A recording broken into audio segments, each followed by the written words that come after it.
moment est donc venu de parler des beaux et courageux gladiateurs. Le mot de gladiateur vient du latin gladius, le glaive. Le glaive est une épée courte mais large. Donc gladiator, celui qui porte le glaive, celui qui tient le glaive. En réalité, il y avait différents types d'armement, donc différentes spécialités de combat. Il y avait par exemple le rétiaire, qui était l'un des gladiateurs préférés des Romains. Le rétiaire était armé d'un trident et d'un filet, un filet qu'il utilisait comme un lasso pour capturer son adversaire. Le rétiaire était très fort parce qu'il pouvait vous atteindre à distance. Il y avait des gladiateurs qui n'avaient que leur glaive à la main, et puis il y avait des gladiateurs très bien armés, très bien protégés, avec des boucliers, des casques, des cuirasses.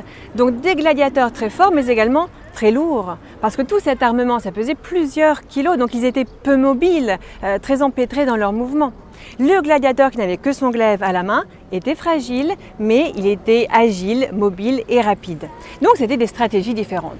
On ne savait jamais qui allait gagner le combat, évidemment. Et voilà pourquoi dans les gradins, les Romains pariaient sur l'issue des combats.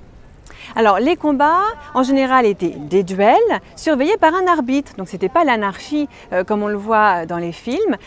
L'arbitre veillait au respect des règles et puis il pouvait faire arrêter ou reprendre le combat.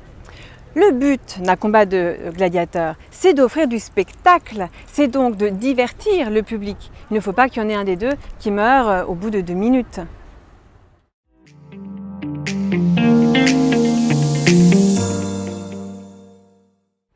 Eh bien, qui étaient ces courageux gladiateurs?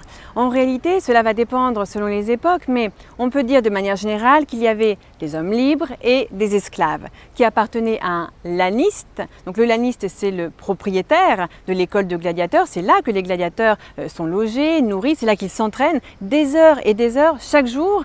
Gymnastique, musculation, technique de combat.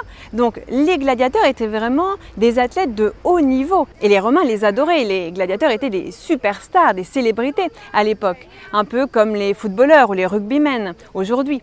Et pour le laniste, eh bien, le gladiateur représentait vraiment un investissement. Il ne fallait pas qu'il meure à son premier combat. Et comme les gladiateurs étaient des célébrités, eh bien, il y avait également des citoyens romains, donc des hommes libres, qui faisaient le choix d'entrer à l'école de gladiateurs, avec tous les risques que cela engendrait, avec toutes les règles qu'il fallait respecter, mais pour devenir des stars, pour la célébrité, pour le succès près des femmes et pour les récompenses, bien sûr.